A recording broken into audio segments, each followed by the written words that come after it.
Hey, Dysat here, today with Battle Zone 3. So pretty much what happens is every once in a while we get a Battle Zone, which is endgame content for JP players. This is the third time Battle Zone has rolled around, and just like Battle Zone before it, there's 3 different maps, and then 3 difficulties on each map, each one rewarding you an icon, and icons for Battle Zone give you small stat boosts towards your leader slot. All good shit. This one has a 100k point ladder with a gold ticket at the end, which is a lot nicer than some of the other ones you got in the past. All the relics in the game are really good right now except for one, and it doesn't hurt getting any new unit that you don't have or building additional luck on them. So overall, good point ladder reward. We're just gonna jump right into this to kind of stop the video from going too long. 3 maps. First map is Adventurism Workers. Bronze, silver, and gold. I'm gonna give you some tips and tricks on how to beat the gold missions on each one. If you guys do want a more in-depth guide, please let me know in the comments and I'll go make one before the event ends, with probably a few days, so that you guys can test it out and kind of go at it yourselves.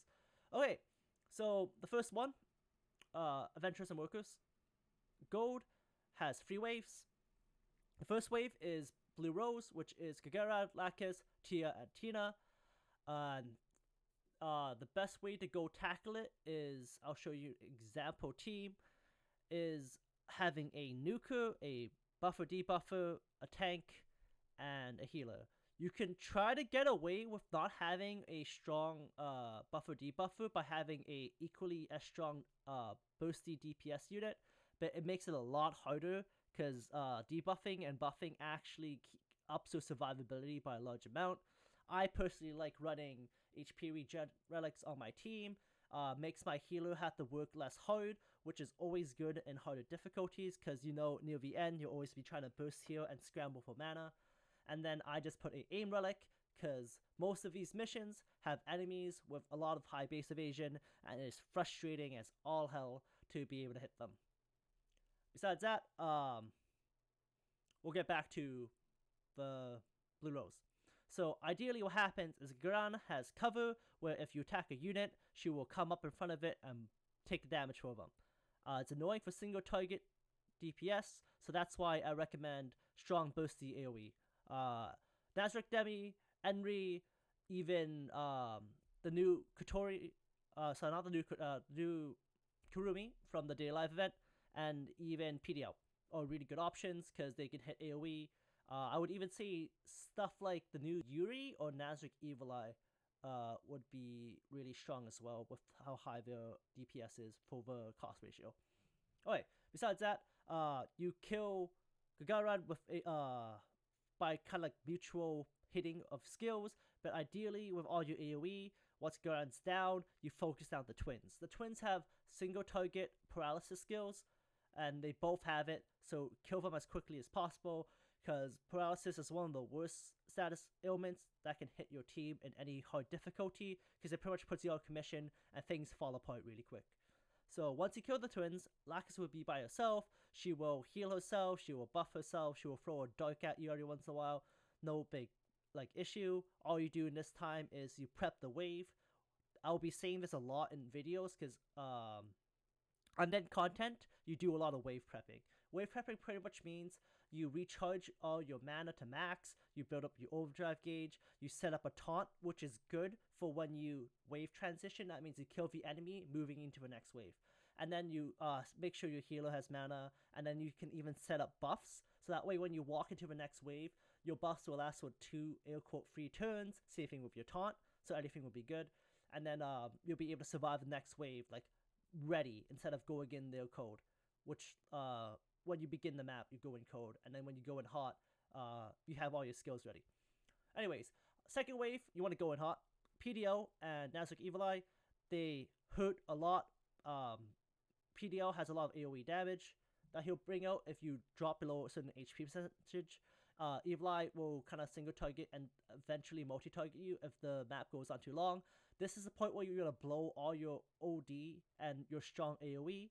Like if you have something like a PDL, you go 6 MP, and then you overdrive, and then 6 MP, right? And then you cycle through all your strong AoE, and then hopefully anything dies super quick, and you move on to the third wave. At best, if you don't have that option available to you, I'd say focus PDL first. Evili's HP pool is surprisingly small compared to his, and she is less of an issue. Okay, moving on to the third wave, we have Nazrik Momon, we have Adventurer Solution and Nabe, and then the tricky part about this fight is you do want to nuke anything as quick as possible, but most likely you won't have as much mana and overdrive as you did previously. So you just have to kind of manage your tank and your buffs and debuffs to reduce how much damage they do to yourself.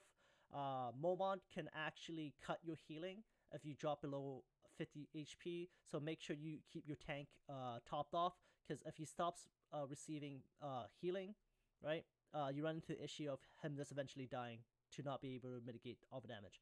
So just be careful with that. The next one is the scripture. 2 waves, so shorter than the last one.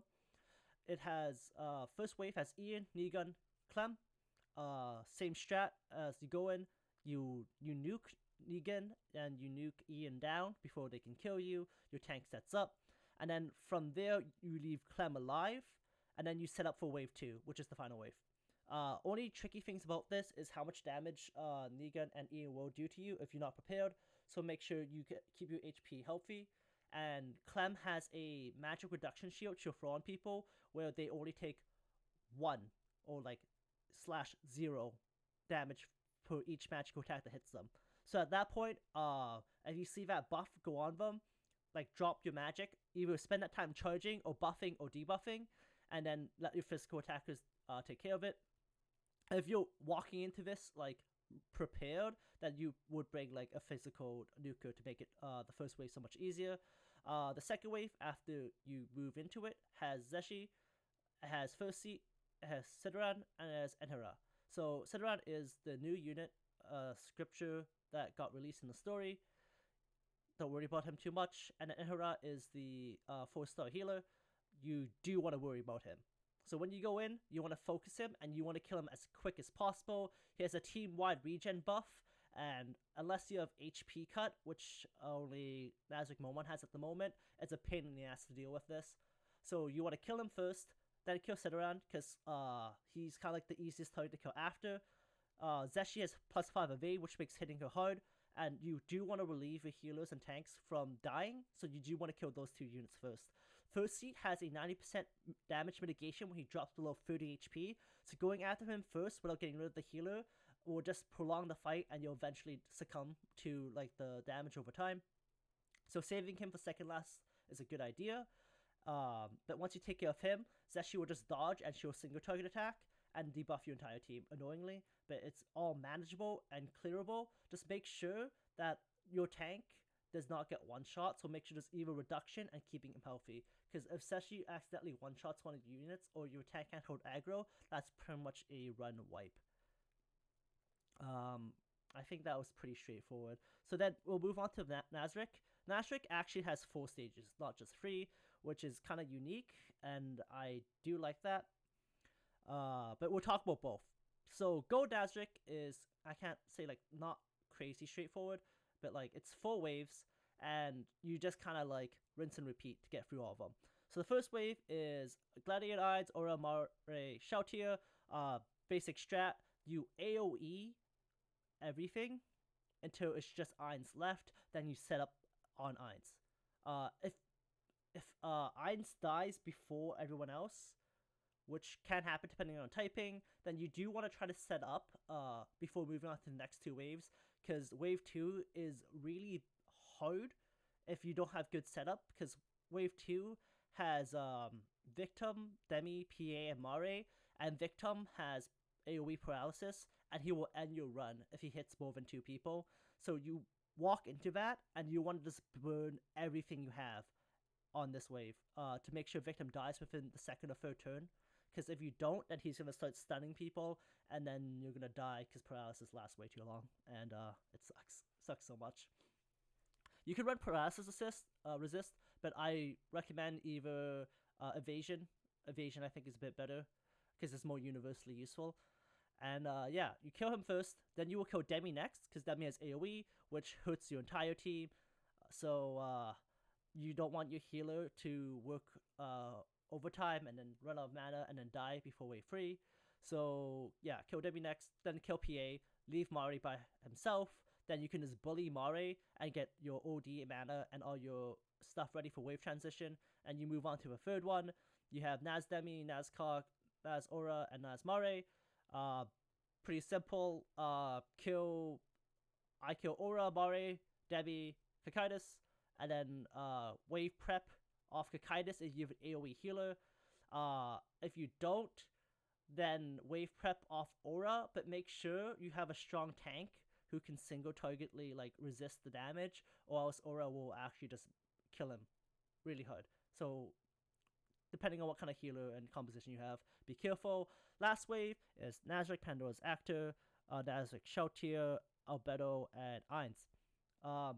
If you have the AoE comp, you actually really want an AoE comp for this, because Nazrik, Pandora's Actor, will end you with his paralysis if it lands, and Nazrik Albedo will defend him to her very last breath.